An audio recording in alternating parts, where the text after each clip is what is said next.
Hello friends, तो आज की इस वीडियो में हम सेंटर्स ऑफ ओरिजिन के बारे में पढ़ने वाले हैं। सेंटर्स ऑफ ओरिजिन को वर्तमान में centres of diversity of crop plants के नाम से जाना जाता है। इसके पिछले वीडियो में आपने domestication of plant and introduction of plants के बारे में देखा।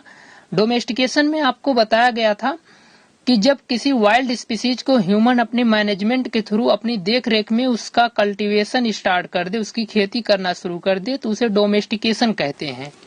यानी कि जो आप प्लांट्स इस समय देख रहे हैं, वर्तमान में जो आप प्लांट्स इस समय देख रहे हैं, वे कभी न कभी वाइल्ड स्पीसीज के रूप में उगे होंगे और उसके बाद ह्यूमन अपनी मैनेजमेंट के थ्रू अपनी देखरेख में उसका कल्टीवेशन स्टार्ट किया होगा, तब जाकर डोमेस्टिकेशन ऑफ क्रॉप प्लांट्स की वहां से शुरुआत हुई होगी।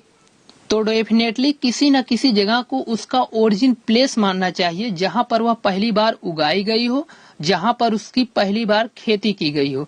तो आज की इस टॉपिक के अंतर्गत हम इन्हीं सब के बारे में पढ़ने वाले हैं कि आजकल जो क्रॉप उगाई जाती है उनकी ओरिजिन सेंटर्स कहाँ हैं और वे कहां से उनकी ओरिजिन हुई है।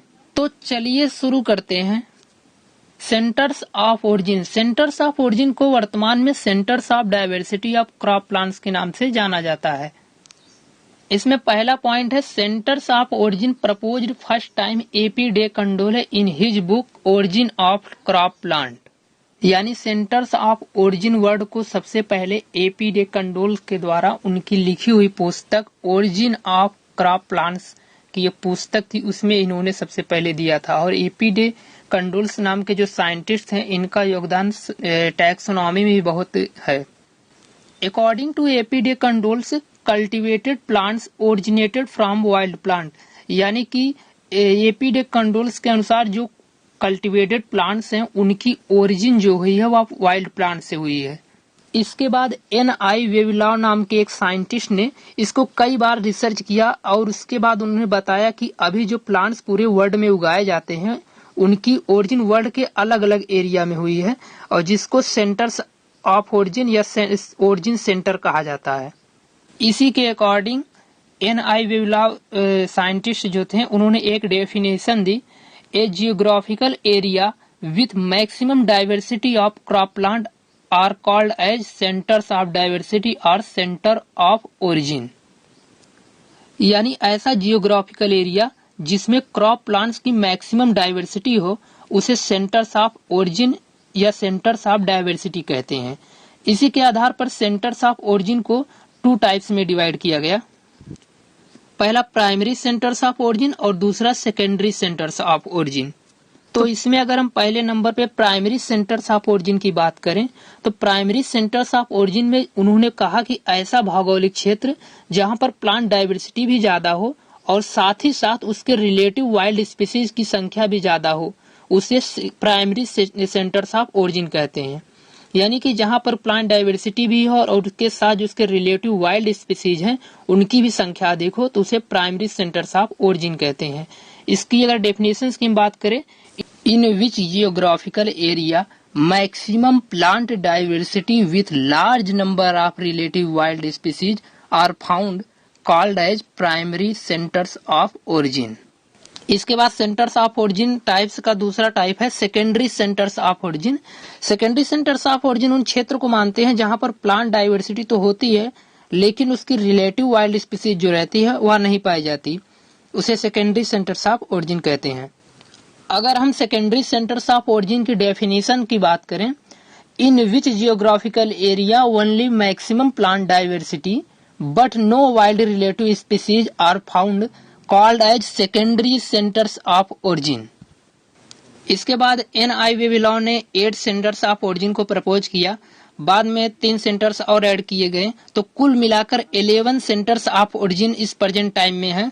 तो वेविलाव के अनुसार जो 8 सेंटर्स ऑफ ओरिजिन बनाए गए हैं उनमें जो पहला है वो चाइना सेंटर ऑफ ओरिजिन। मतलब चाइना सेंटर्स ऑफ ओरिजिन जो है यह सबसे पुराना और सबसे बड़ा सेंटर माना जाता है। क्रॉप प्लांट की स्पीसीज के बारे में इसमें जो सबसे प्रमुख क्रॉप हैं वो सोयाबीन और लीची, इसके 2 प्रमुख क्रॉप हैं चाइना सेंटर्स ऑफ ओरिजिन में। इसके बाद सेकंड जो है Indian centres of origin. Indian centres of origin को 2 टाइप्स में डिवाइड किया गया है, Indo Burma centres of origin and Indo Malaya centres of origin. तो इसकी जो मुख्य क्रॉप है राइस, मैंगो, शुगर केन। इसकी ये मुख्य क्रॉप है। इसके बाद तीसरा है central Asia centre of origin. Central Asia centre of origin की जो मुख्य क्रॉप है वो पी यानी कि पाइसम सैटाइवम, व्हीट यानी कि ट्रिटिकम एस्टिवम, इसकी मुख्य क्रॉप है central Asia centre of origin में। इसके बाद जो चौथा है वो minor Asia centres of origin. Minor Asia centre of origin की जो मुख्य क्रॉप है ग्रेप्स, एलमंड, एलमंड मीन्स बादाम।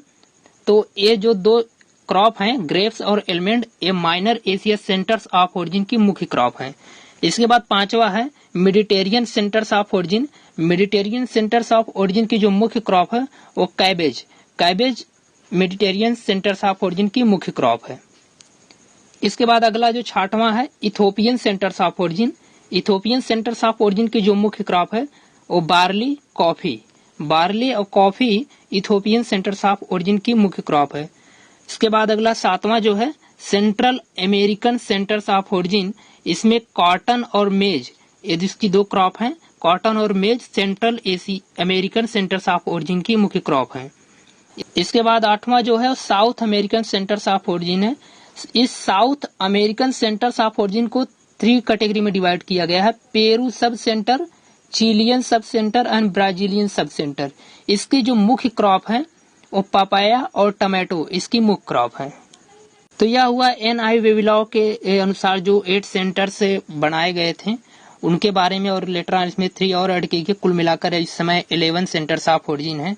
तो वेविलॉ के इस कॉन्सेप्ट से मॉडर्न साइंटिस्ट सहमत नहीं है, और जो वेविलॉ के अनुसार सेंटर्स ऑफ ओरिजिन है इसको मॉडर्न साइंटिस्ट जो है उसे centres of diversity of crop plants के नाम से मानते हैं, लेकिन सेंटर्स ऑफ ओरिजिन को नहीं मानते। तो ये हुआ सेंटर्स ऑफ ओरिजिन, और एनआई वेविलॉ के अनुसार जो 8 सेंटर्स ऑफ ओरिजिन बनाए गए थे, और इस समय बाद में 3 ऐड भी किए गए थे, तो इस समय अब 11 सेंटर्स ऑफ ओरिजिन है। तो आज की वीडियो में बस इतना ही। अगर इसी तरह के वीडियो अगर आपको और चाहिए तो हमारे चैनल से जुड़े रहिए और देखते रहिए।